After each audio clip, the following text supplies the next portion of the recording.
Greetings, friends. I am recording this about 3 days before the year 2023 is over forever. And if you are like me 3 or 4 years ago, you might be dreading tax season, which is going to be coming up pretty pronto. If that sounds like you, and you need some help, and you are on a budget and you really don't know where to turn, I highly recommend checking out M3 Virtual Accounting.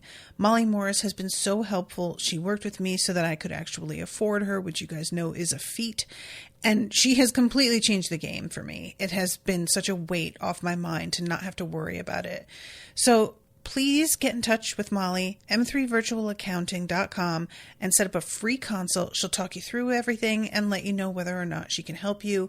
And you will be praising her the way that I do within just a couple of months, I promise. So go ahead and get in touch. Do yourself a favor. m3virtualaccounting.com. This is an Unspoiled Network podcast. All right. This is a song of ice and fire to the co-host switcheroo, the rereading Return to Westeros, HBO spoiler edition, uncut, uncensored, and too hot for TV, bringing you the greatest hits, yada, yada, yada, yada, yada. In this episode, we are covering chapters 18 and 19 of A Dance with Dragons, Tyrion and Davos. Yeah, well, things aren't going well for either of our dudes today. Tyrion gets grabbed by a stone man and yanked off a boat, sinking to his death, and Davos gets sentenced to a beheading. Welcome to Unspoiled.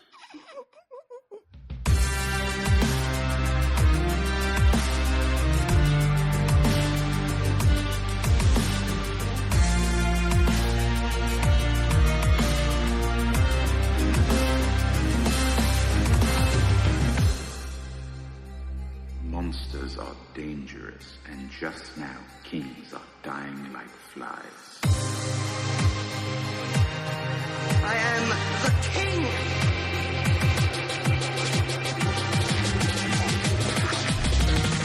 Fuck the king.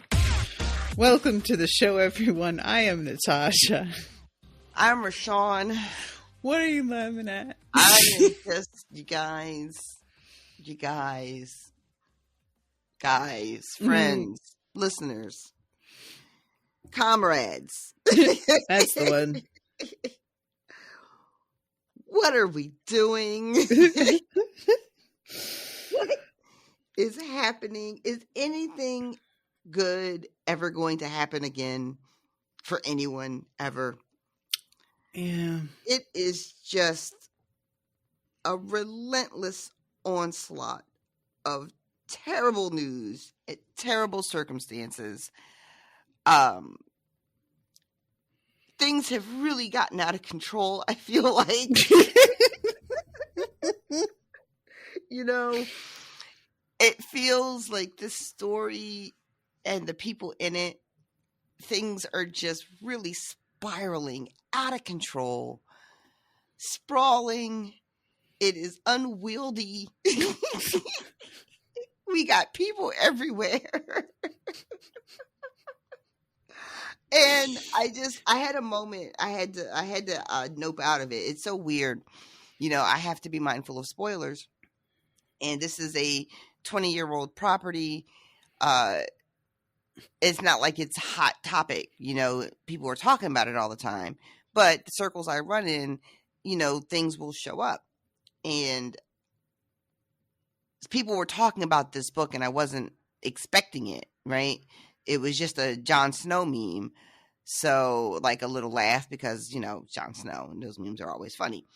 And then I realized, oh, it was talking, the people that posted it were talking about the book. So I had to nope out of it. But I did see one comment and they were just talking about trying to get through this book.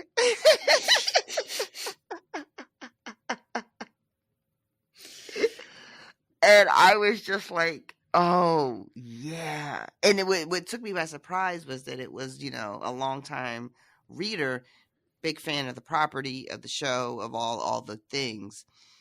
But it made me feel a little bit better because I'm always curious what the experience of reading this book was for the fans, at the time. Yeah. What was it like? What was people's reaction? What did they make of it? And because of the nature of spoilers, I can't always get answers to those questions, Yeah. But there was something really comforting about knowing that like a legit hardcore fan also was like, my God, I could almost not make it through. Yeah, I'm always surprised because there's a lot of people who say that this is their favorite book, and I can understand part, and you haven't reached some of those areas yet. Okay. But there definitely is a sort of fatigue, I feel like, that sets in for me by this point because of the unfinished nature of the previous book, leaving me wanting more closure, Mm-hmm. and then starting into a whole other thing. But we've backed up in time where we're like coming across plot points that we have already heard about from other people a little bit, like in the case of Davos. Right. And the sort of relentless bad news, bad turns of events, bad luck. Like, Yeah. I definitely understand what you mean. I will say that there are some real high points coming. Okay. But there's a lot of low points as well. I think too, what is working against me, which would not have been a thing in real time at the time of publication, is again not the heart, but the knowledge that this is the last book, right? Yes. Mm-hmm. So when we spend a lot of time with describing places,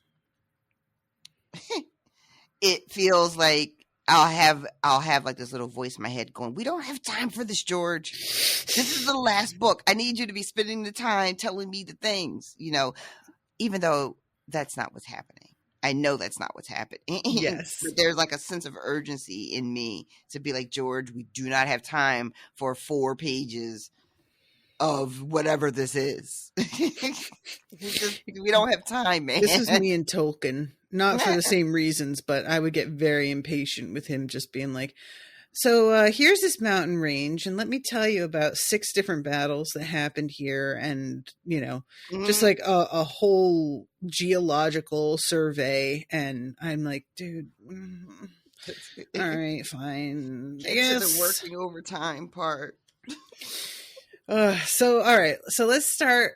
Tyrion on the Shy Maid. This is such a weird section too. So we get some reveals here. How did you feel about the reveal about Griff?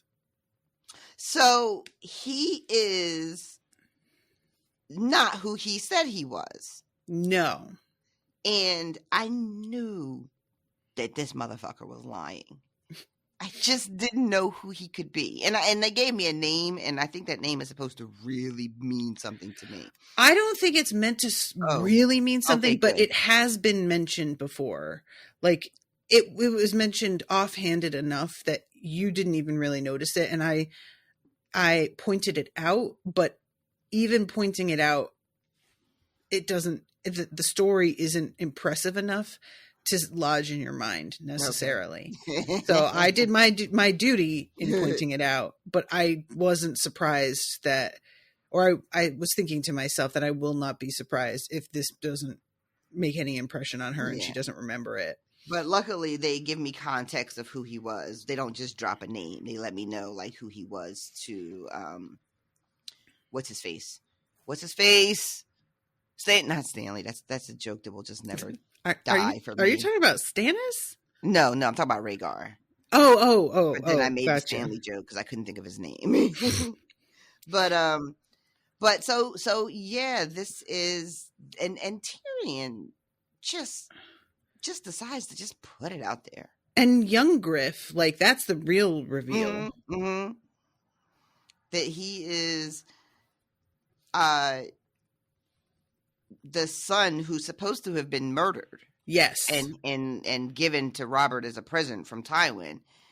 Apparently this is what's his name? What's the son's name? Is it Aegon? Yes. So this is another fucking Targaryen prince. Yep. And they are on their way to Daenerys. I don't know. Are they like going to try to have him marry her or usurp her? I'm assuming marriage, because they're sending the whole thing with Tyrion was that he was going to be an advisor to her, you know, that he would be an asset to her as she's, you know, as she rules. So they can't be going to try to like stake their claim that he should be on the throne. I'm hoping, you know, maybe they're going with like, you know, because the Targaryens married, you know, each other. And so it wouldn't seem as blasphemous as say like Jaime and Cersei. But this is a pretty big deal. And this was not anything on the fucking show. No. This is one of the major plot lines that everybody was sort of like, are they going to even do this? And then they didn't. And everyone was like, oh, okay. Right. So, but I don't have any way to know if this kid is really Aegon Targaryen. It's true. I mean, I don't have any proof that he's not. I mean, it's possible, you know, Daenerys, you know, and Viserys got away, and it's very possible that they were able to swap, you know, one poor infant. And then it's the way it's described that Tyrion is like, you know, the head was crushed in, the skull was crushed in. So there was not like, you know, a good way to ID the face. Right. But I'm thinking about the network it would have taken to smuggle this kid out. And I guess it's not that far-fetched that soon after the war, there would still be Targaryen loyalists all around, you know, in the very early days after Robert's victory. They could have smuggled this kid right on out. And then that would make, you know, everything that Tyrion says in this moment of the reveals, all the stuff like, you know, why is he, you know, why do you have to have what does he call Lenore or Lemore? A soiled septa? Oh, yes. That's a great name for a band, like an all-chick band, the Soiled Septas.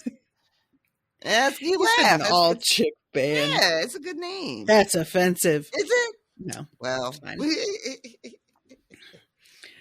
fine. So, like, give me your percent. How much percentage do you think that this is a really Aegon? And how much do you think that maybe he's like, he has the look, you know, which is by no means like a definitive thing, but it is unique and specific. That's a really hard question. Because that's what we're here for. Because I'm trying to think, right? Like I'm trying to think, you know, trying to imagine George's story and like what he would do if this kid really is a Targaryen. Like what would he have in mind? And that's really a fool's game for me to be trying to imagine what he has planned. So if I pretend like the show is not a thing and that I don't know that these books are never going to be done and I'm just reading along in good faith, I think there's like a more than 50% chance that he might really be Aegon. You can't just say a more than, you have to give me a percent. Like 57%. Okay. Right now, for just based on this one chapter. Because what that does for the story and what that opens up is just so delightful. You know, like what if there really is another one? What if she's not the last dragon? What if there's another one? And what does that mean? And if it's really him, then how does Daenerys receive him? You know, how does that change her? Does it change her? Does she start to question whether or not she should rule? Do they marry and rule together? Is there a power struggle? Does she deny him when he shows up? Like maybe it's really him, but she denies him, and then that's a whole thing. Or, you know, like the possibilities are quite delicious. You know, so maybe it's not even that I believe he's 57% really Aegon Targaryen. Maybe I just 50% want him to be, because interesting. because Okay. what it might mean for the story. The thing too about how he looks, to your point, it's an uncommon look, but Mhm. not unheard of. Sure. And there's this thing about the Targaryens and how, like, if I'm not mistaken, they're so precious about their bloodline that that's one of the reasons why they intermarried, right? Mm-hmm. So that lends itself to say they weren't just out here fucking anybody and leaving little bastards around. It's true. I mean, Ha- it's ha- not unheard of that they it's- had bastards, but exactly, right? But that yeah, doesn't mean that somebody wasn't just getting it in as they traveled around, you true. know? So you could have bastards out there floating around that would maybe have the look. So that's a real possibility. But then the question becomes, all right, if it's not really him, why, what are we doing and why? And who's the mastermind behind it, right? If it's not really Aegon Targaryen, who came up with this ploy, and to what end? And I don't have any answers for those. I don't even have any good theories just yet, because it's literally just occurring to me in real time as I ramble on right in this moment. Love it. But Love the real time stuff. but This like, is it. Varys was the not the advisor, but Varys served under King Aerys. Right. So Varys would have been around when all this was happening. Varys could very well have been in on this plan to either A, smuggle out the real Aegon Targaryen, or B, have a hand in this subterfuge.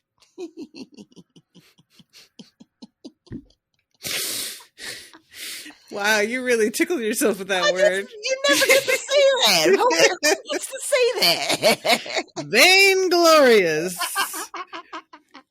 That comes up again in this chapter as well, actually. It really did, and I laughed again. I cannot take it seriously, guys. I sent Natasha a clip of X-Clan after the last chapter so she could see why I can't take that word seriously anymore. And she understood. I feel like you got it 100%, right? Yeah, that's a distinctive delivery of that word. That's going to stick with me for sure. So yeah, this is just a fascinating turn of events, I have to admit. And it happens in a chapter where it's not like it's the big news, but it gets overshadowed by Tyrion being dragged to his watery death by a stone man. So it's a weird place for this reveal to happen, because it should be the main takeaway. It should be all I'm thinking about. But at the end of the chapter, I'm like, oh shit, he went overboard. This is terrible. Yeah.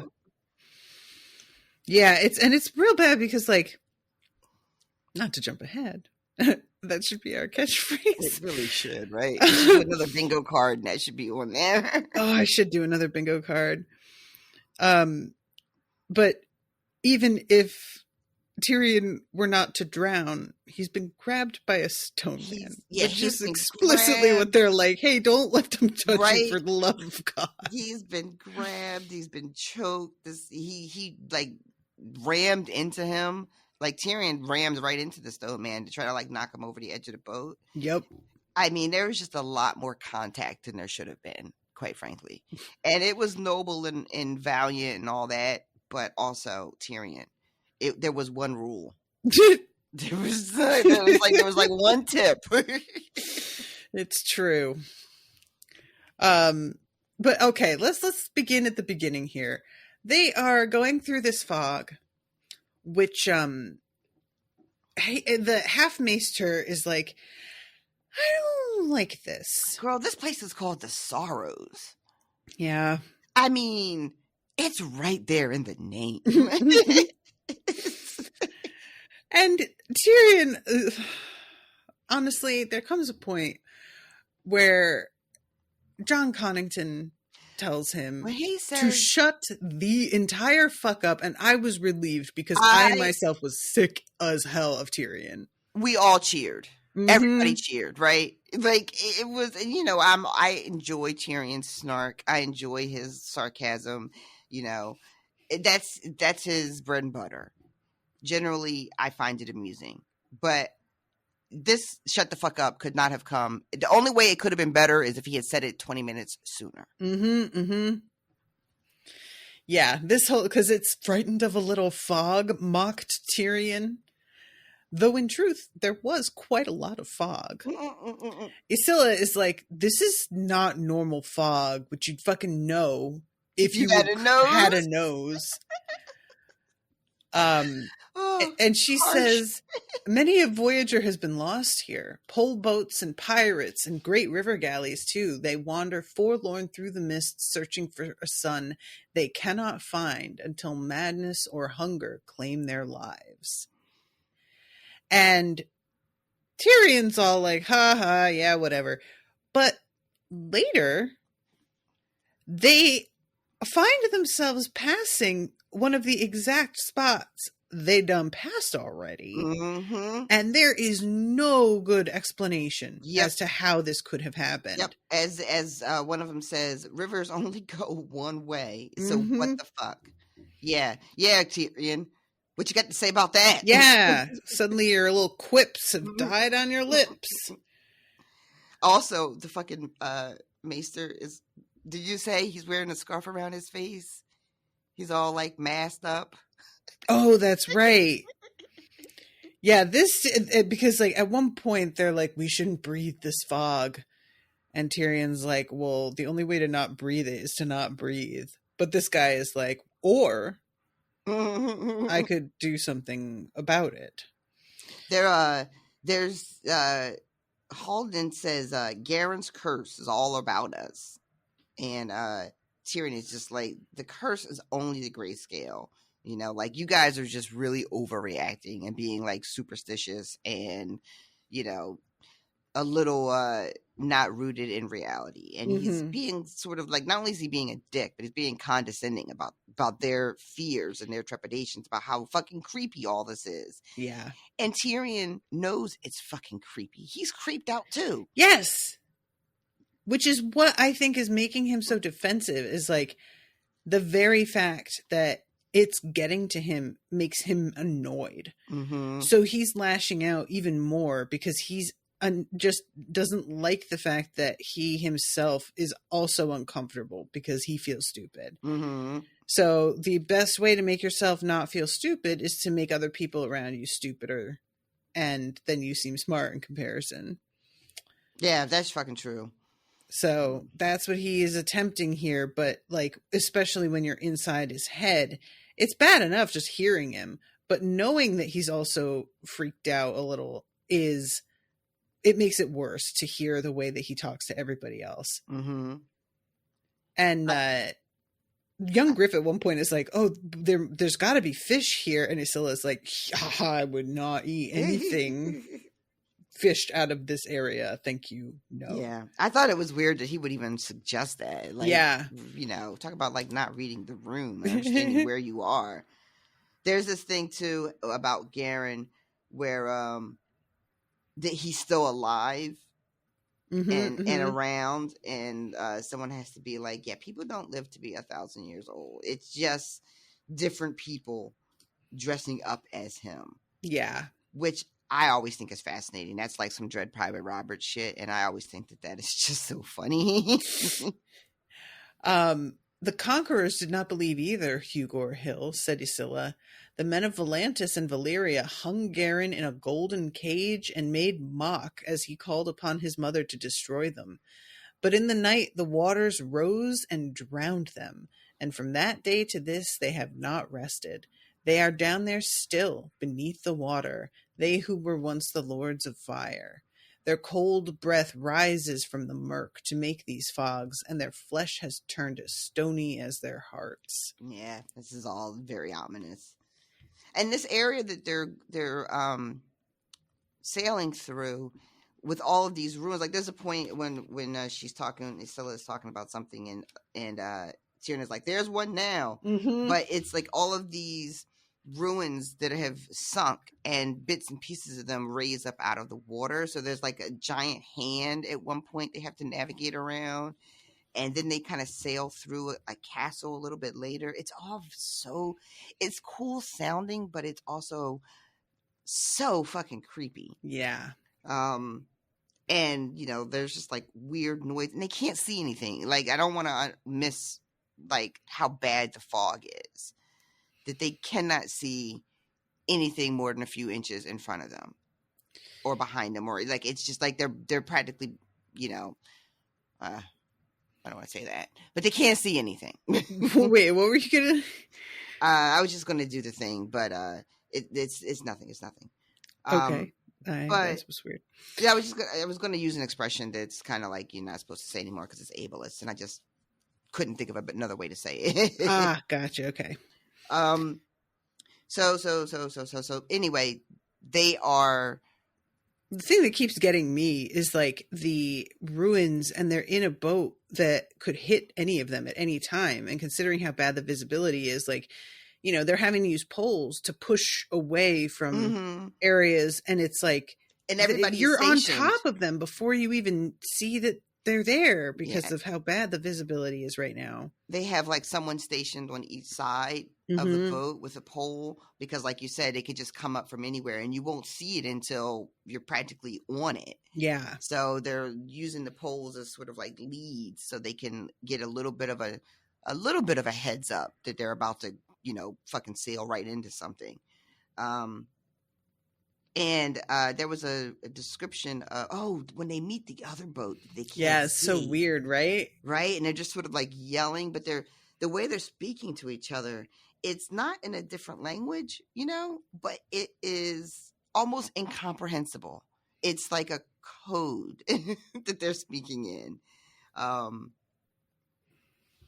Boat, somebody says. Who are you? Shy maid. Kingfisher. Up or down? Down. Hides and honey, ale and tallow. Up. Knives and needles, lace and linen, spice wine. What word from old Volantis? War. Where? When? When the year turns, came the answer. So this is, they meet another boat.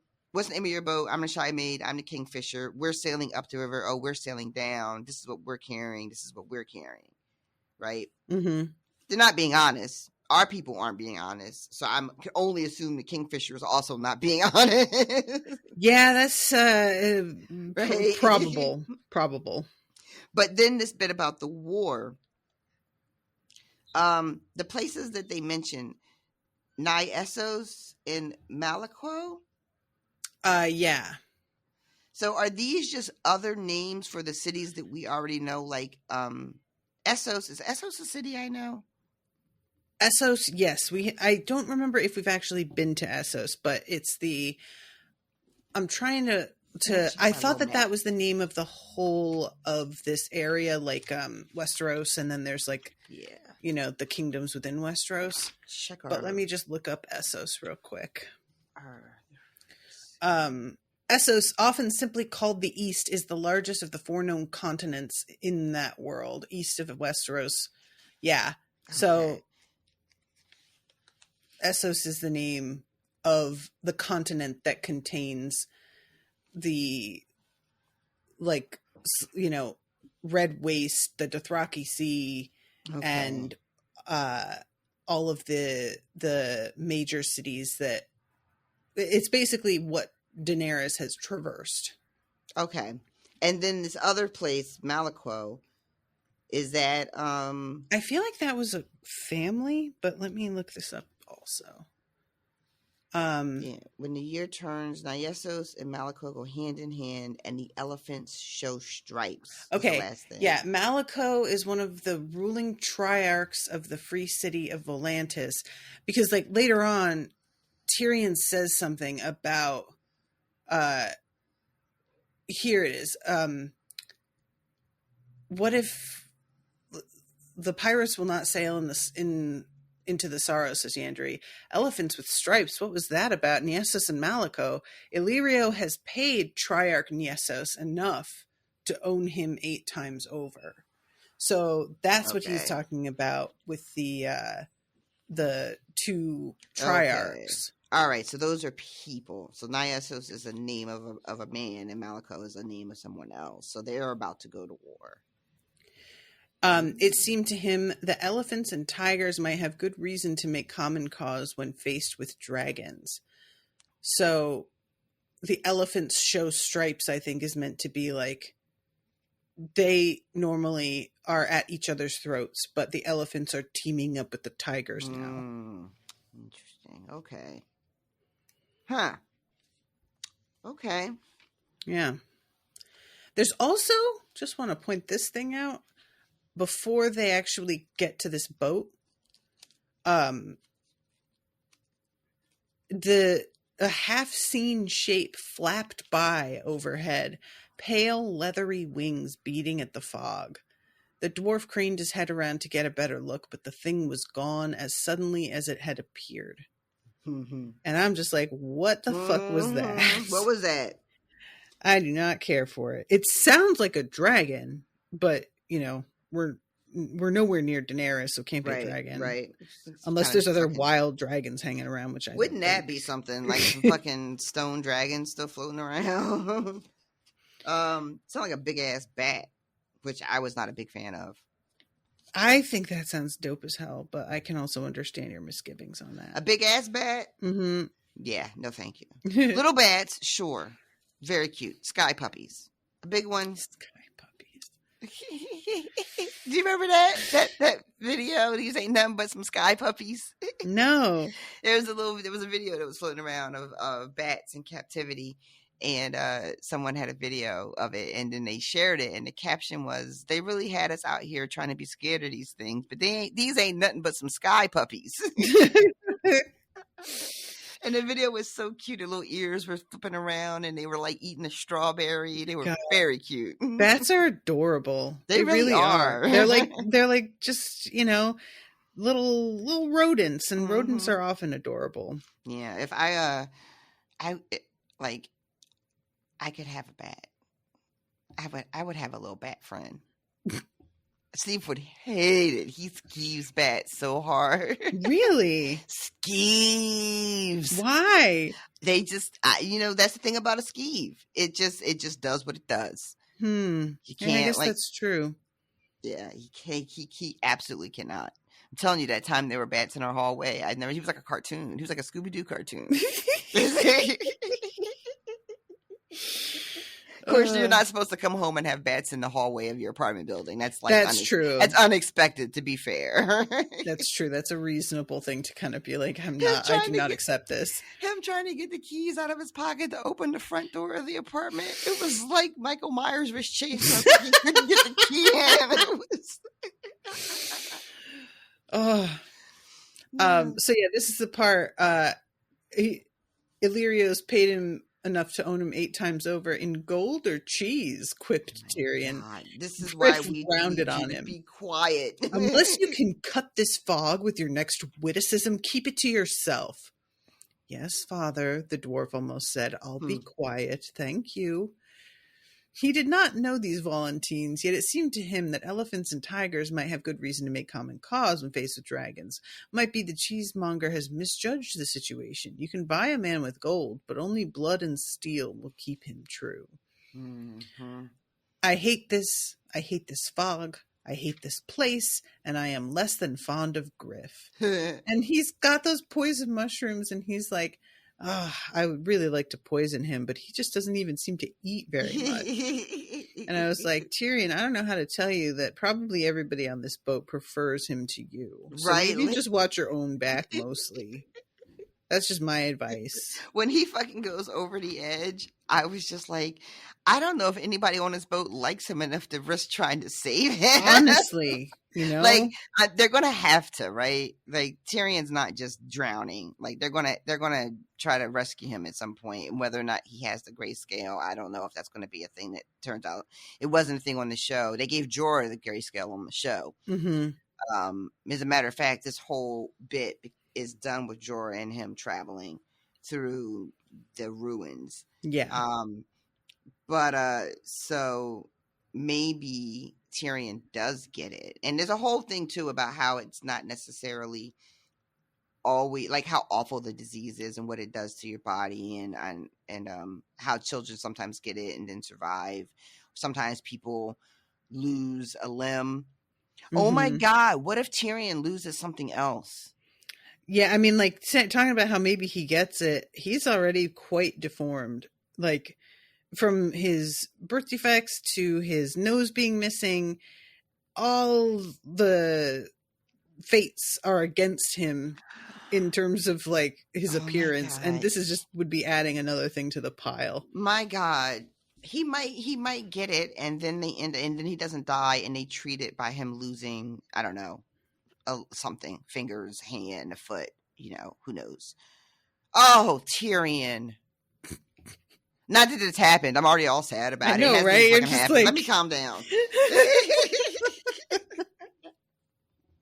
Jesus Christ. All right, let me just bring it back a little bit. Sorry about that, guys. I just like the enormity of that. Just is like, God, this guy cannot fucking catch a break.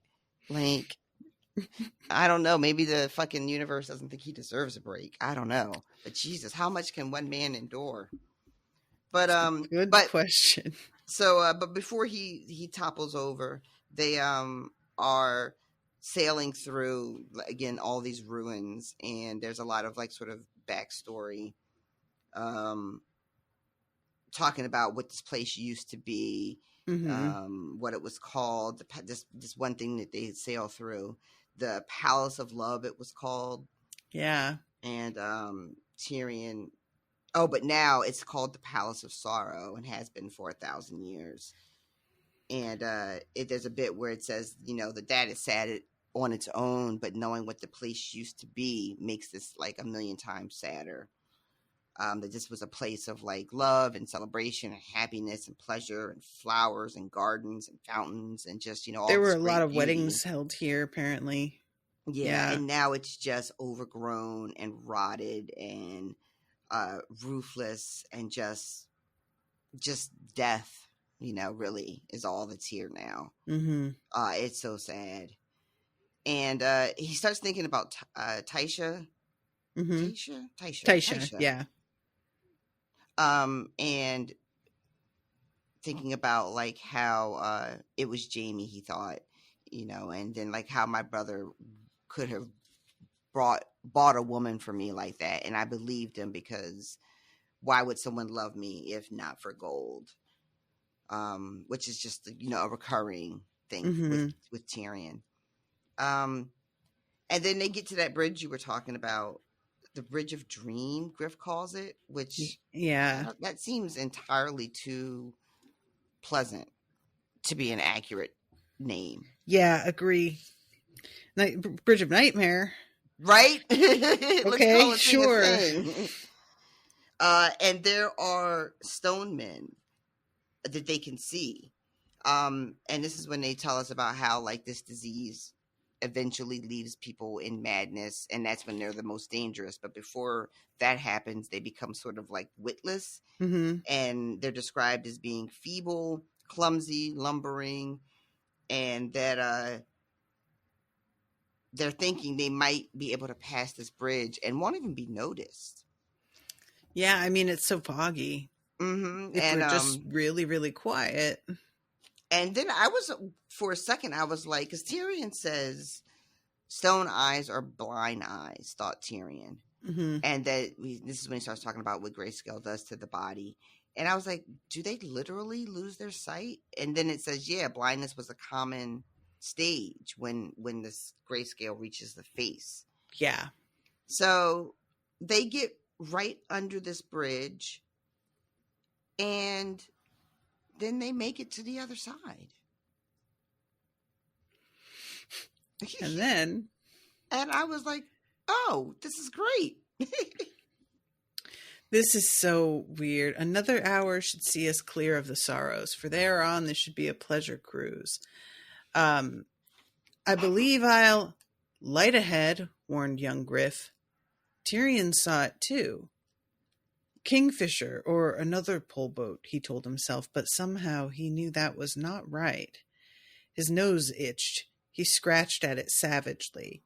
And this has been happening throughout this, and I don't know if this is significant. If the it's nose like itch, right? Right, yeah. I almost wonder if it's like with her saying like you would be able to smell that this was not normal fog, and maybe since you can't smell, although your nose doesn't have everything to do with your sense of smell, so I don't know. But it's I was wondering if this was just supposed to be an indicator that something is unnatural in the air and his body's like reacting to it. Yeah, I just took it as like, you know, kind of, what is it when your nose itches? You want to fight. You're going to get in a fight. What? Do you guys have that? Is that a black thing? I never heard it. So when your nose itches. So it's like when your palm itches, you're going to get money. That kind of like. Exactly. That's the other one. I know that one. Yeah. There's when your palm itches, when your nose itches, you're going to fight. And then there's one I'm forgetting. I can't remember. But that's sort of like there's something afoot. Right.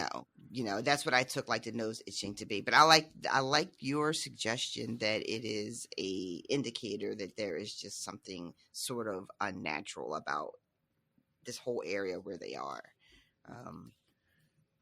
The light grew brighter as the shy maid approached it. A soft star in the distance, it glimmered faintly through the fog, beckoning them on. Shortly, it became 2 lights, then 3. A ragged row of beacons rising from the water. The Bridge of Dream. And this is when they're like, all right, so everybody just be quiet. Don't let them touch you. If they come at you, use your torches. Mm-hmm. And it's smashed up and broken. There's big chunks missing from it. It's not in good shape. And Tyrion can see people shuffling around. Just the whole energy of this is so bleak and sad. Mm-hmm. A whale came shivering through the fog, faint and high. The broken bridge was a bare 5 yards ahead. Around its piers, the water rippled white as the foam from a madman's mouth. 40 feet above, the stone men moaned and muttered beneath a flickering lamp. And they do not take any notice of them. We sail underneath it. And Tyrion says something before they go under it to young Griff about how you are everything. Mm-hmm. And after they're clear, immediately young Griff is like, what did that mean? And this is when Tyrion is like, oh, come on. I know who the fuck you are. Mm-hmm. And rather than be like, what do you mean? Right. Young Griff just turns to Griff and says, he knows who I am. And Tyrion's like, well, now I fucking do. Like, he could have just played it a little bit. Okay. But this kid doesn't seem too good with picking up the, he's not circumspect. Yeah, no. You know? And not only does Tyrion call him out about who Griff and young Griff are, but he tells them who he is. Mm-hmm.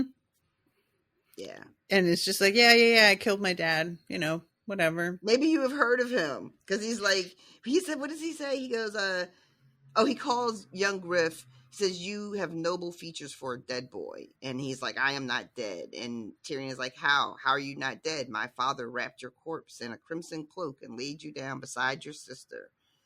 And there everybody is like, your father. Da, da, da. And Tyrion says, yeah, Tywin of House Lannister. Perhaps you may have heard of him. He's such a dick. Oh my He God. really is. He really fucking is. Oh my God. But and then he just tells them everybody. He says to them about himself, if it please your grace to call me Yolo or Huger, so be it. But know that I was born Tyrion of House Lannister, son of Tywin and Joanna, yada yada yada. And then he's like, men will tell you I'm a kingslayer, a kinslayer, and a liar, and it's all true, but we are a company of liars, aren't we? And then he's like, take your fake ass father. Griff, is it?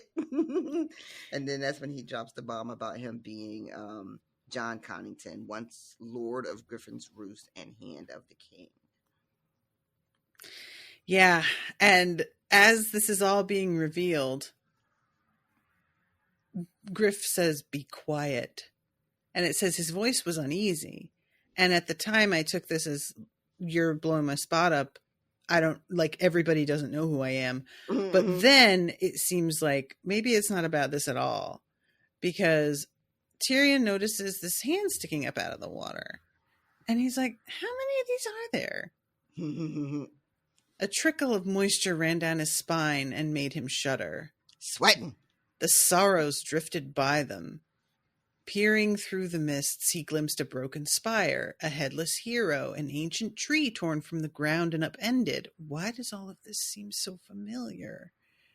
Straight on, a tilted stairway of pale marble rose out of the dark water. No, thought Tyrion. That is not possible. Ahead, Lamore's voice was shivery. A light. All of them looked. All of them saw it. Kingfisher, said Griff, her or some other like her. But he drew his sword again. No one said a word. The shy maid moved with the current. Her sail had not been raised since she first entered the Sorrows. She had no way to move but with the river. Duck stood squinting, clutching his pole with both hands. After a time, even Yandri stopped pushing. Every eye was on the distant light. As they grew closer, it turned into 2 lights, then 3. The Bridge of Dream, said Tyrion. Inconceivable, said Halden Halfmeester. We've left the bridge behind. Rivers only run one way. Mother Royne runs how she will, murmured Yandri. And, yeah, this whole thing is just so surreal and strange. I forgot how unnerving it all is. Yeah. It's and we don't get any explanation for how this happened, right? It's just a thing that's fucking happening. That's it. Yep. And before we can even start to worry too much about how it's even possible, ceases to matter, because these stone men start just throwing themselves from the bridge onto the boat. Yeah. Just like giant boulders crashing down on the boat. And they land, and they don't land softly. Like, no, they are hurting themselves as they land, but it doesn't matter because they don't seem to feel anything anymore. Like, they're just barely human at this point. And one crashes down, lands on the cabin roof, that the whole fucking boat rocks. And then a second one falls, landing on the tiller. Duck has to, like, grab the woman, Ysilla, and, like, knock her out of the way. Griff is fighting the second one with his torch and his sword. And they are out on the other side of the boat. And they've got, like, they dealt with the 2 that were there. And they think they're done. And there's a third one. Tyrion's like, oh, there were 2, and he's like, 3 behind you. Yeah. And there's this one guy, and one of his legs is shattered with a piece of the bone just jutting out through his clothes, which fucking yikes. Yeah. And it says young Griff, who had earlier, when all the news about who he really was came out, is because they were trying to usher him downstairs for safety, and he was putting up a bit of a fight about why he has to go and hide, right? Yeah. He's a grown man now, and he can stand and fight with everybody else. Well, in this moment, this kid is standing there, and he is frozen. Yeah, he's not pretty useless. And Tyrion knocks him out of the way, kicks one of his legs out from under him, which makes him crumple. And this is when Tyrion starts fighting the stone man with his little torch, and just kind of like trying to press him backwards. Mm-hmm. And he's having some success. Yeah, he's not doing too terrible considering. Right? And then it just snatches the torch out of Tyrion's hand, and Tyrion is just like, well, fuck me. Mm-hmm. There was a soft hiss as the black waters quenched the flames. The stone man howled, and he grabs Tyrion and just yanks him over. And it felt like slamming into a castle wall, but this castle stood upon a shattered leg. The stone man went over backwards, grabbing hold of Tyrion as he fell. They hit the river with a towering splash. As he sank, he felt a stone hand fumbling at his face. Yeah. Another closed around his arm, dragging him down into darkness. All on his face, y'all. Yep. Oh, there's no good. No good. There are worse ways to die than drowning. And if truth be told, he'd perished long ago, back in King's Landing.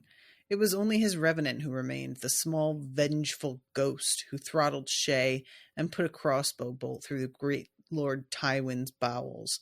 No man would mourn the thing that he'd become. I'll haunt the 7 kingdoms, he thought, sinking deeper. They would not love me living, so let them dread me dead. When he opened his mouth to curse them all, black water filled his lungs, and the dark closed in around him. Yeah. It's not looking good for your boy. Nah. No. Like I said, I don't think he dies. I don't think he drowns. But yeah, this is not looking great. What's your percentage on whether he's got grayscale? That's tricky because honestly, like, I don't know how much they saw of him. Like, they saw him get grabbed and pulled over. I think the instinct to save him will kick in. But they have to be concerned about him having grayscale because that's just hella contagious. So I'm concerned that if he really does have it, maybe they're just like, nope, not saving him. You know? But it seems clear like he's got to have it. He's been all gripped up. Unless it turns out water, like, keeps it from, you know, being contagious. You know what I mean? Like, unless that turns out to be some sort of conceit where, sure, oh, well, it didn't count because, you know, it happened while they were underwater. So, you know, it got washed away or whatever the fuck.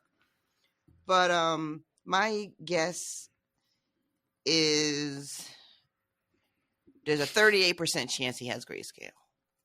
38%. 38%. Okay. You're a real weirdo, you know that? I know. About you. So that is the end of his chapter. And then we go to Davos. Another man who cannot catch a break. Truly. Who just is losing extremities. Fingers and heads. Just like the fuck.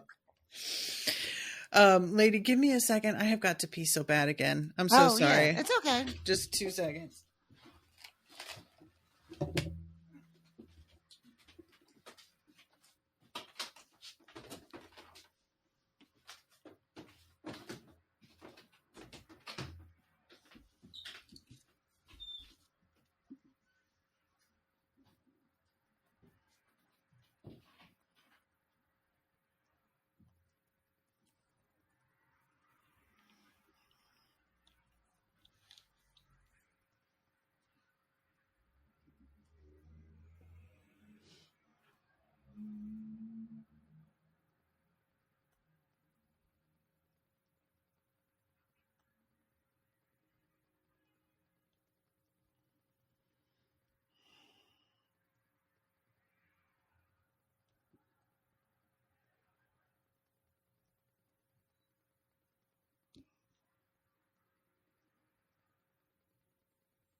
Thank you, madam.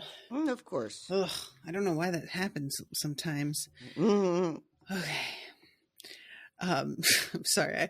All I remember is you saying the man who keeps losing extremities. That's But fine. it's true. Just pick up there. All right, I'm going to hit record. Okie dokie.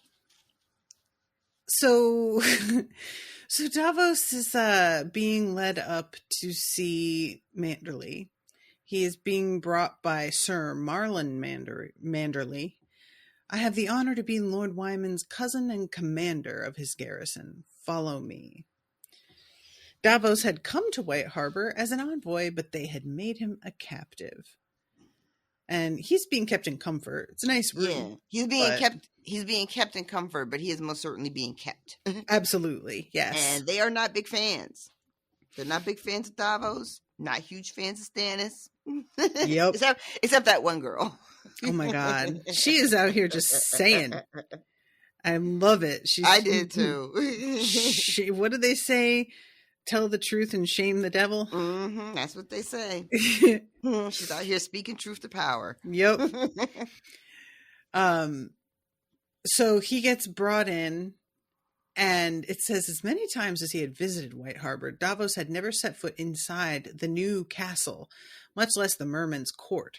Its walls and floor and ceiling were made of wooden planks notched cunningly together and decorated with all the creatures of the sea.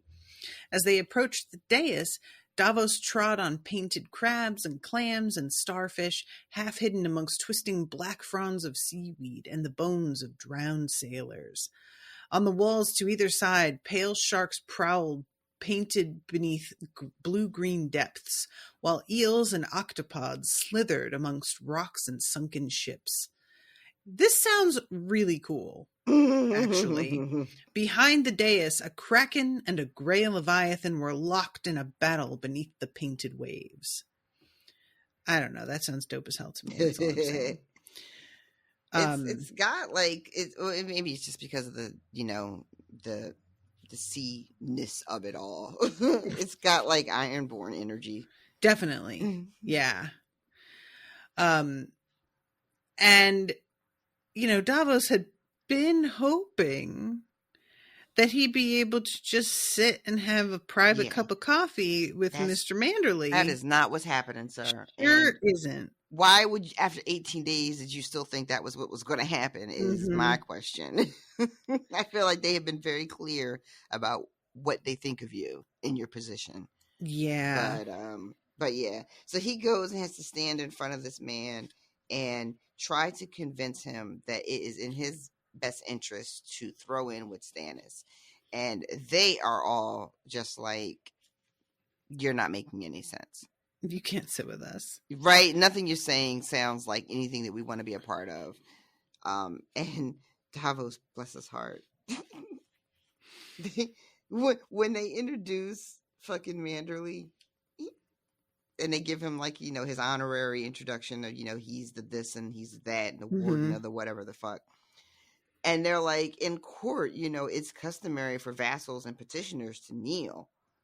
And Davos is like, well, I'm not a petitioner. And I have a string of titles too. Lord of the Rainwood, Admiral of the Narrow Sea, Hand of the King. And the woman is just like an admiral without ship, a hand without fingers, in service to a king without a throne. God damn! Yeah. A hand without fingers is a pretty good one. It is. I really got to give her that. So fucking brutal.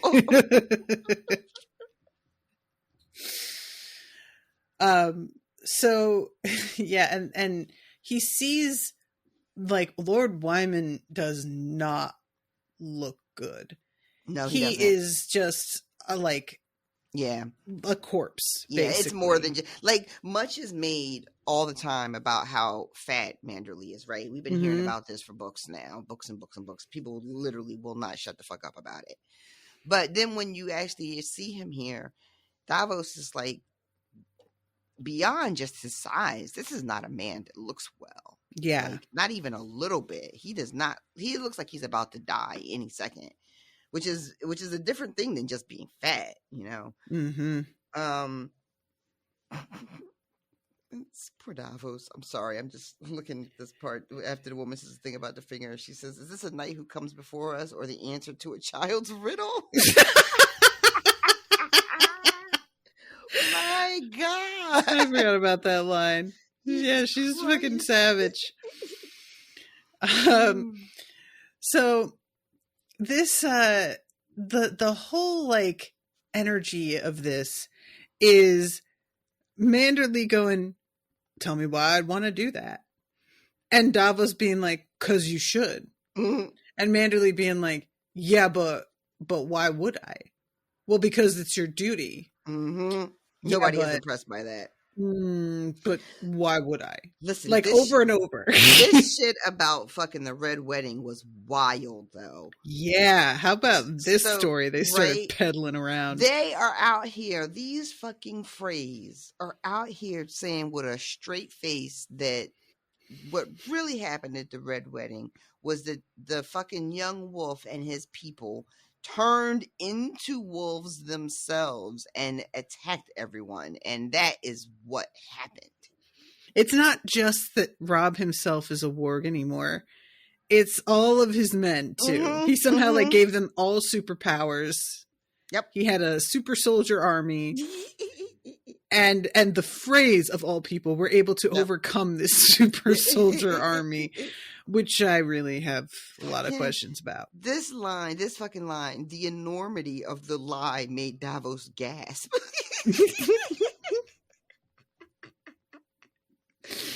You're claiming to my face that Rob fucking Stark killed Wendell Manderley.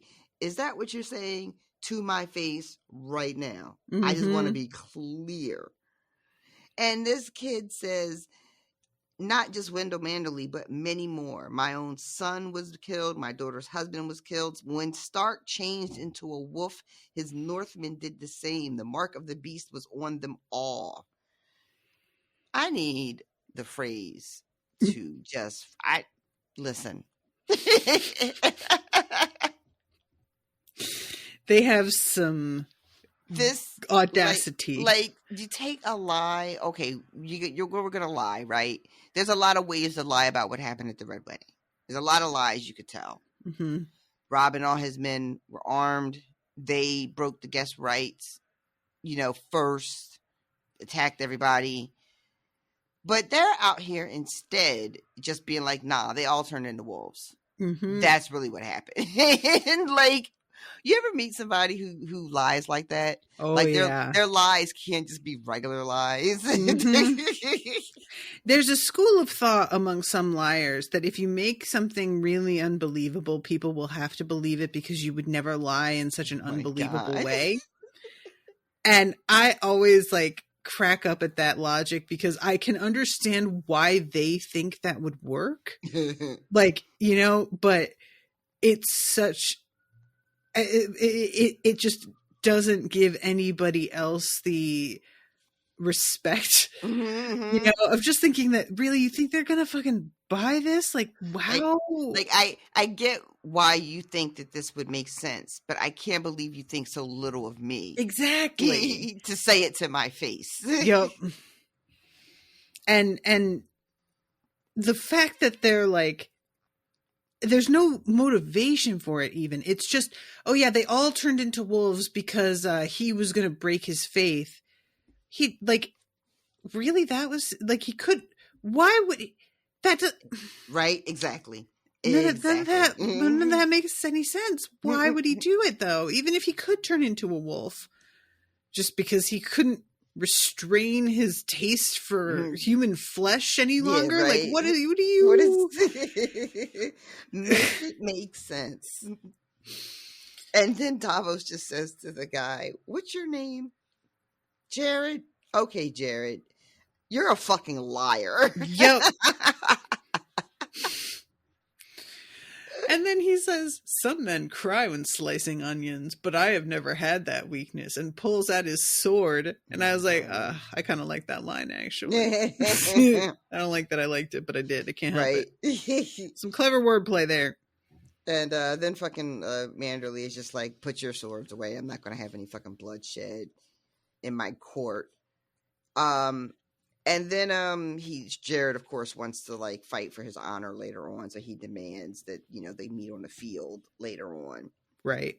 But then the woman on the stool, who I think we found out was Manderley's daughter, just yells out, "Blood." That's what this man wants, this ill onion. He's here to stir up trouble. Just send him away. Send him away right now. And Davos is just like, huh, what did I do to her? Yeah, this feels personal. This whole thing. It will not come to that, good daughter. The Iron Throne shall have no cause to doubt us. Davos misliked the sound of that, but he had not come all this way to hold his tongue. And so he starts to do the whole, they're usurpers, that's not his son. And they're just like, do you have any proof? Which, of course, he does not. He's basically like, just look at him. All you got to do is look at him. He's thinking about, if I had that fucking Eric's, what's his name? Edric Storm. That would be really helpful right now. Mm-hmm. But unfortunately, I had to send him away to save his life. So that sucks for me. Words are wind and men will lie to get their way, as any maid could tell you. Which I did think was kind of a good line also. Yeah. They just keep coming out with some good lines. You know, I'm going to give credit where it's due. We want no part of any treason, you. We are good people in White Harbor, lawful, loyal people. And she says that she is Lady Leona, wife to Lord Wyman's son, Sir Wylus, presently a captive of the Lannisters. And he's like, oh, okay. Now I get it. She's worried about her husband, and she's overplaying this a little bit. Yeah. And he also thinks to himself, like, Davos is realizing that what he's asking now is to ask Wyman to throw him with Stannis, which is basically forfeiting his son's life. Mm-hmm. Davos has great compassion for that. And he's like, what would I do in his place if it was my son, Devin? Yeah. And so Davos like offers his, you know, I hope that nothing happens to your son or to any of your people. And this woman, Lady Leona, is just like fucking another lie. She is not here for any of this. Yeah. And Davos is like, all right, you know what? I'm not going to engage with her anymore. It's just best to ignore her. There's not going to be anything to gain. So he decides on another tactic, which is to remind them that when Robb Stark took up arms against the throne, White Harbor marched with him. So he's like, yeah, Lord Stark has fallen, but his war is still going on. And to that, Wyman is like, well, Robb Stark was my lord. Who is Stannis to me? Like, why is he asking me for shit? He never fucking came north before to see me, best as I can recall. Mm-hmm. You know, but here he is now demanding shit. Mm-hmm. Yep. And Davos again, you know, he's here to save the realm, to defend the lands against the Ironborn and the Wildlings. And now Marley Manderley is just like, what's he gonna do? Defend us from snarks and dragons too? Yeah, there's been no, like, we haven't dealt with wildlings almost ever. Mm-hmm. And ditto the Ironborn, they don't come this far. So you're offering us protection from shit that's not even a real concern. Yeah. Like, and meanwhile, we have just told you who has our son. So I don't understand why you're having difficulty understanding our position. Yeah. And then this is when this went too far. Page too far. Oh, pages are stuck together. Sorry, guys. No, the next thing is the bringing up of Melisandre, the Red Witch. And I love this because Davos is like, ugh, I have to fucking like defend her kind of. So he tries to do the whole like, yes, some people have converted to her religion, but not everybody. There's plenty of us that still worship the Seven. And he is just like, I just really hope that they haven't heard about burning the, you know, like there's just a bunch of stuff that it's the arguments they're making are compelling. And that's what's so frustrating. And Davos is like, I don't want to bring this shit up, but if they ask me, I have to tell him because Stannis wouldn't want me to lie about it. Mm-hmm. And that is such an interesting take for Davos, because that is the Stannis that we all knew, that wouldn't want Davos to lie. But is that the Stannis of this moment anymore? Like, and I don't have an answer. I don't know. I think it still is. You still think so? I'm really torn. I think so. Stannis is never a liar. He is just deluded. He's a justifier. He would say, yeah, I did that and I did this. But these are all the reasons why I was right to do it. Mm-hmm, mm-hmm. Okay. That does kind of track. Just Lady Leona is not here for any of this. She is so over him. And then I love this, Lord Wyman. If you are a lord, I know what your so-called king would have of me: steel and silver and a bended knee. Before he was slain, Lord Tywin offered White Harbor full pardon for our support of the young wolf. He promised that my son would be returned to me once I paid a ransom of 3,000 dragons and proved my loyalty beyond a doubt. Roose Bolton, who is named our Warden of the North, requires I give up my claim to Lord Hornwood's lands and castles, but swears my other holdings shall remain untouched. Walder Frey, his good father, offers one of his daughters to be my wife, and husbands for my son's daughters here behind me. These terms seem generous to me, a good basis for a fair and lasting peace. You would have me spurn them. So I ask you, Onion Knight, what does Lord Stannis offer me in return for my allegiance? War and woe and the screams of burning men, Davos might have said. Not great. The chance to do your duty, he replied instead. Not compelling. Lord Wyman sagged back in his chair. Duty. I see. Davos is like, look, White Harbor is not strong enough to stand alone. You need his grace as much as he needs you. Together you can defend your common enemies. And this is when Sir Marlon is just like, can I jump in here? You mind? And he comes with the questions that need answers. Yeah. He wants to know, all right, how many Northern Lords do you have? The answer is Karstark. And they are unimpressed. He's not even a lord. Okay. He's not really a lord. He's just a Castellan, but okay. All right, what castles do you have? Nightfort, Storm's End, and Dragonstone. Still unimpressed. You've only got Storm's End and Dragonstone for a minute because they are lightly held and they're going to fall. And the Nightfort is a dump. All right, how many men can Stannis put in the field right now? How many knights ride? How many bowmen? How many free riders? How many men at arms? They got like 1,500 people all together. Yeah. But Davos can't say that. And while he's trying to think of an answer, the silence is all the answer I require. Your king brings us only enemies. Yeah, this did not go well. It did not go well. And finally, Wyman is just like, my cousin just gets right to the fucking, what does he call it? He says he gets to the bone as ever. Mm-hmm. Says to Davos, do you have anything else to say to me? Or can we just put an end to this whole fucking mummery? I think he calls it. Mummer's farce. I grow weary of your face. I cackled at that line. Fucking Christ. I have to remember that. I can't wait for a reason to say it. I don't know if I'll remember to do it, but I cannot wait. I grow weary of your face.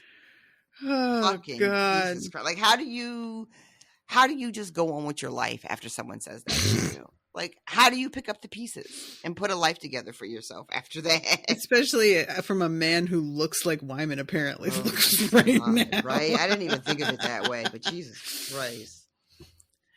And so Davos then does a speech, basically. Your lordship lost a son at the Red Wedding. I lost 4 upon the Blackwater. And why? Because the Lannisters stole the throne. Go to King's Landing and look on Tommen with your own eyes if you doubt me. A blind man could see it. What does Stannis offer you? Vengeance. Vengeance for my sons and yours, for your husbands and your fathers and your brothers. Vengeance for your murdered lord, your murdered king, your butchered princes. Vengeance. Yes, piped a girl's voice, thin and high. They killed Lord Eddard and Lady Catelyn and King Robb. He was our king. He was brave and good, and the Freys murdered him. If Lord Stannis will avenge him, we should join Lord Stannis. Wyla, every time you open your mouth, you make me want to send you to the Silent Sisters. I only said, we heard what you said the older girl, her sister. A child's foolishness. Speak no ill of our friends of Frey. One of them will be your lord and husband soon. No, the girl declared, shaking her head. I won't. I won't ever. They killed the king. You will. When the appointed day arrives, you will speak your wedding vows, else you will join the Silent Sisters and never speak again. And eventually, like, she keeps going and starts talking about the like ancient promise we made. Winterfell has fallen. The House Starkest has been extinguished. That's because they killed them all. Right? I love this so much. Like, people are acting like, oh, well, it doesn't matter anymore because they're all gone. Yeah, they didn't just disappear in a puff of smoke. They were all murdered. Like, you can't just let that shit stand. Yeah. But it's been, however long it's been now, a couple of years, and it really is starting to feel like that shit's just gonna fucking stand. And she is out here, and she is not here for it. She's like, no. Yeah. What the fuck are we doing? And everybody is just hushing her up until finally they just drag her out of the room by her hair, if I remember. Something like that. I'm trying to find, because like, yeah, they're talking about how, well, if you want to like subscribe to this ancient oath, then who you should really be pledging loyalty to is Ramsay Bolton. She's like, Ramsay Snow. And he's just like, yeah, all right, fine. Call him that. I don't care. My point stands. Yeah, and then we get this. They bring up the fact that Ramsay is now going to be married to Arya, and he's going to be Lord of Winterfell. So that's who her allegiance should be with. And she's just like, he won't ever be my lord. And then she says he made Lady Hornwood marry him, and then shut her in a dungeon and made her eat her fingers. So word is definitely out. Yeah, about what the fuck Ramsay is. And she says that, and there's a murmur of assent that goes to the court. Yeah, everybody's agreeing with her on that, at least, which is interesting. Yep, somebody is like, yeah, she's telling the fucking truth. And someone else says, Roose Bolton's cold and cunning eye. Oh, he's cold and cunning, but a man can deal with Roose. But this son of his, that's something different. That's a different fucking monster. And this is when Rhaegar Frey stands and, explains their position yet again, basically, and how Robb Stark is a betrayer. He was a vile dog and died like one. The merman's court had grown still. Davos could feel the chill in the air. Lord Wyman was looking down at Rhaegar as if he were a roach in need of a hard heel. Yet then, abruptly, he gave a ponderous nod that set his chins to wobbling. Yeah. A dog, aye, he brought us only grief and death. A vile dog indeed, say on. He's not with this. No. He is not with this at all. They got this man's fucking son, and that is all that this is. All of this is just about the fact that they have his fucking son. And that is, whew. I mean, it sucks. Yeah. Like, they're gonna have to, like, they can't do anything but what they're doing if they want to save their son's life. Like, it doesn't matter what they really feel about it. They're just fucking, they've got a gun to their head. They got a gun to their son's head. And this one little moment where Davos catches him staring at Frey like a roach, and it's just like, it's so clear. But there's nothing to be done about it. And so, yeah, Wyman just agrees with him, and Rhaegar keeps talking about how, Tommen is the true king. He's our only king. He's true-born son of Robert. The Iron Throne is his by rights, and Lord Manderley is just like, all wise words and all true.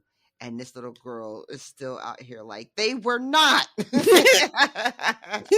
I think this is when she gets dragged away. Yeah, be quiet, wretched child. She seized the girl by her braid and pulled her squealing from the hall. There went my only friend in this hall, thought Davos. So she gets dragged out. It's just really gross little 2 sentences. Willa has always been a willful child, her sister said, by way of apology. I fear that she will make a willful wife. And Rhaegar just shrugs and goes, marriage will soften her. I have no doubt, a firm hand and a quiet word. Oh, that's so gross. And they talk a little bit more about sending her away to the Silent Sisters.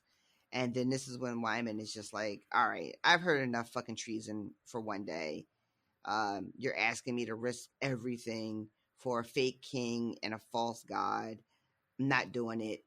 I'm not doing it for you. I'm not doing it for Stannis. I'm not doing it for any man. And tells Davos that he's still a smuggler, that you came to my city to steal my gold and my blood. You would take my son's head. And instead, I think I'll take yours, and has the guard seize Davos. And Davos is like, but wait, I'm an envoy. It does not matter. Wyman is like, are you? You didn't show up under his banner with people. Like, you snuck in on some other ship through a back door and went to wine sinks. You came in like a smuggler. Yep. So I'm going to treat you like a smuggler. Cut off his head and hands. I want them brought to me before I sup. I shall not be able to eat a bite until I see this smuggler's head upon a pike with an onion shoved between his lying teeth. So this is bad for me, because when we had the Cersei chapter, when she gets his head and hands, I was like, nah, it's not him. Mm-hmm. You know, if I don't see it, I don't believe very it. Confident. Now, I'm a lot less fucking confident. Like, I still in my heart, I don't think that they killed Davos, but I don't know, like, the argument that they have his son, and that is what's controlling him, feels real to me, right? Oh, yeah. I believe that is enough to make them do whatever they have to do to get their kid back. So I don't think that Davos really gets his head chopped off, but I really believe they would do anything to save their son. So what I'm missing is like a third option. And I don't know. Maybe Davos does go at this moment.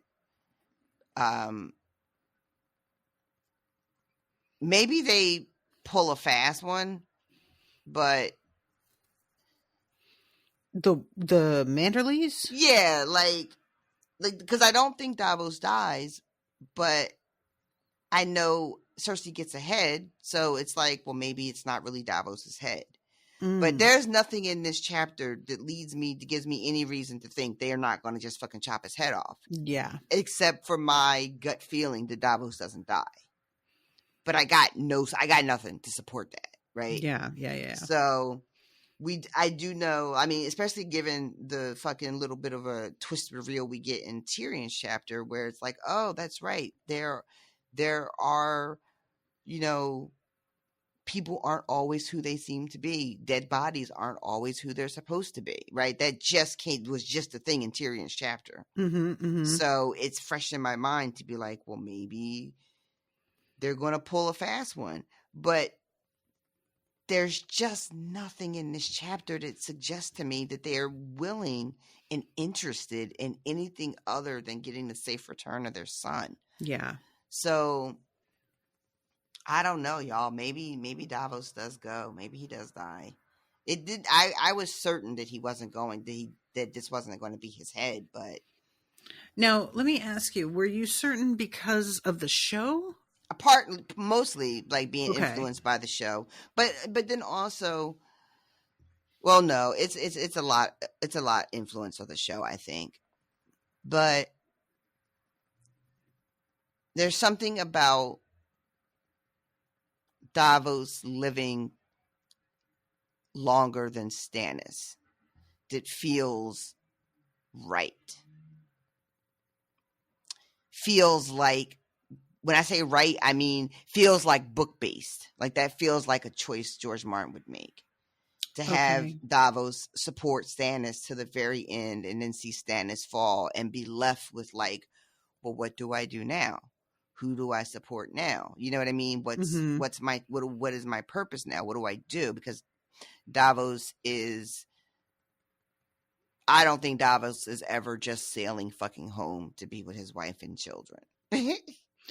Yeah, it's weird. As much as he seems to long for that, it's like the last thing on his list in terms of options that he genuinely considers ever. Yeah, so I have been really working under the assumption that Davos lasts through this, but I don't know, y'all. The Manderleys seem pretty certain about how they feel about this whole thing.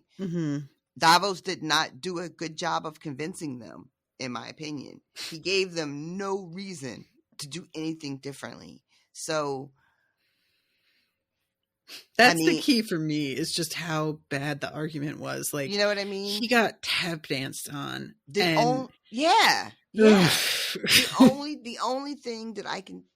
only thing is that if people feel more like Willa than they let on, and that moment of Manderley looking at Rhaegar like a roach is just like, oh, he really fucking hates them. Yeah. Is there enough hate there and spite that he's willing to try and fool King's Landing and Cersei and all them and get his son back with a fake Davos head? Is there enough spite left in him, enough, thirst for vengeance? But I can't call it, y'all. I honestly don't know. If Willa was in charge, then I'd be like, yeah, I know exactly what the fuck they're about to do. Oh my God. Willa's, she's she's not got the vibe of what's her name from the north that kills the giant in the show. Ugh, I can't remember her name. So the little girl? Yeah. Lady Mormont? I'm trying to think of because remember in the Cersei chapter where it comes up that they have his head and hands, and it's supposed to be basically, I've proved my loyalty, now give me my son. I can't remember what Cersei's response is, because I feel like she said, no, we're not giving him his son back yet. Oh, I can't remember. But I can't remember what her decision was on that, and that's driving me a little crazy. Do we have any notes from Austin? Info corner. Austin's patient corner. Yeah. Let's see. I'm sorry, just the way that Austin, he's like, and here's the obvious lie the phrase are spreading. And oh my God. Sorry, there's a lot of this that I don't want to tell you. Oh. People might be able to deal with Roose, but are very nervous about what will happen when he is no longer in charge. Yeah, that's something that you'll want to keep in mind, but not even necessarily for this part of the story. But no, nothing in particular on what we're talking about with Cersei. Okay. So I may just go look that up just to remind myself of, because I just feel like Cersei, her decisions always tend to be bad faith. She always is like, I'm not going to do what we said we were going to do, because that makes people think that we are beholden to them. And it's like, no, it means that they believe you when you say anything, which you apparently don't care about anymore. But I might be making that up. I sort of assume in any given situation that Cersei makes the wrong decision, which I don't think is untrue. So, but yeah, so that's the end of that chapter, the 2 chapters. All right. So give me your, I'm going to take percentage again. What's your percentage on whether or not Davos is beheaded? In my gut, I think it's very low. I don't think Davos is beheaded. I think it's like fucking 20% chance he really loses his head here. But I don't. It doesn't make like if they cheat this, they fake this.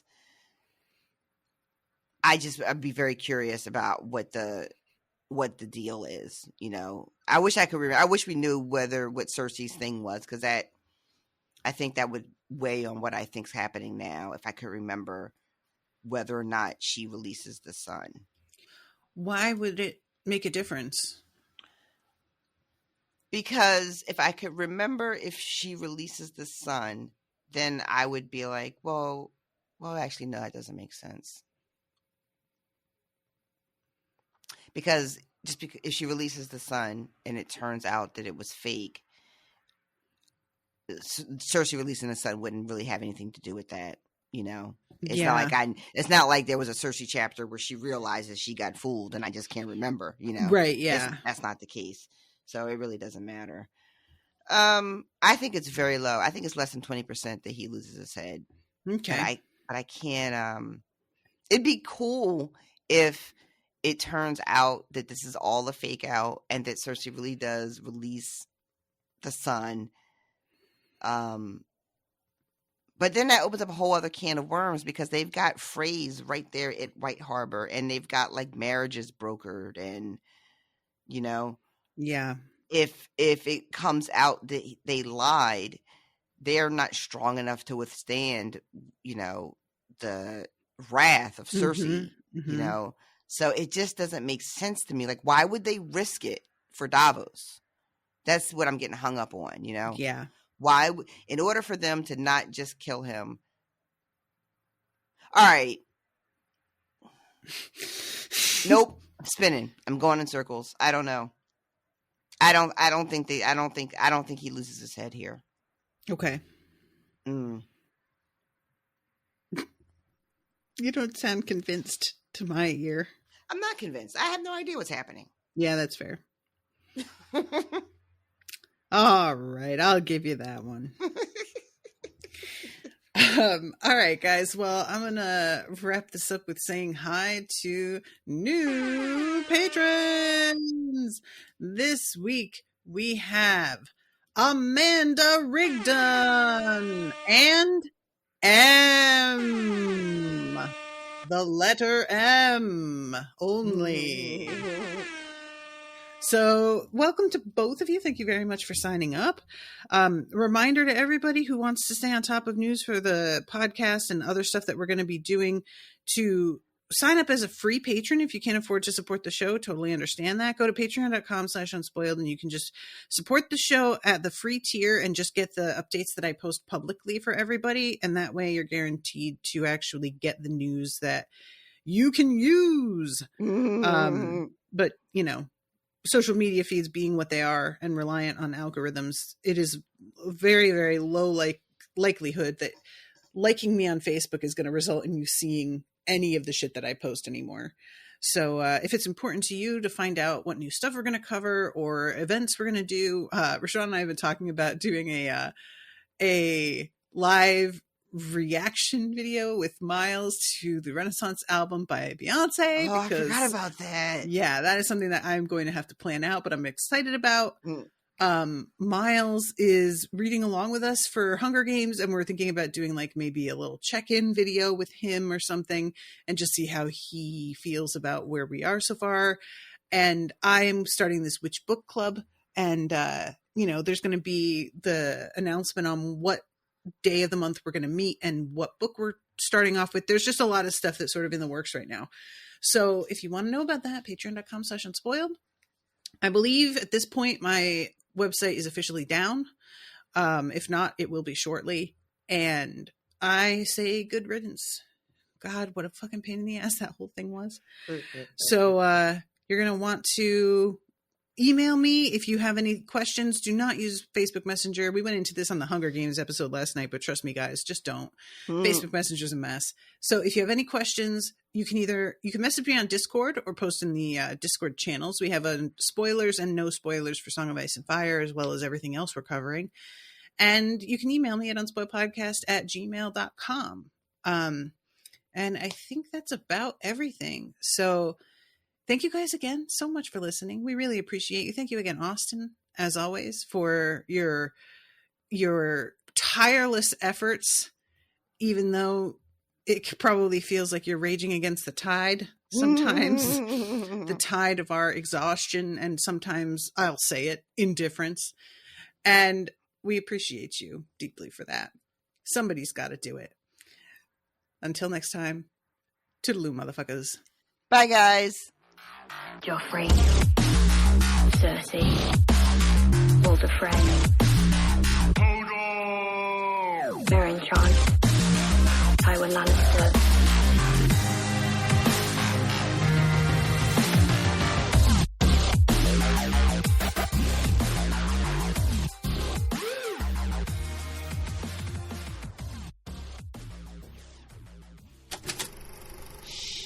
That was an Unspoiled Network podcast.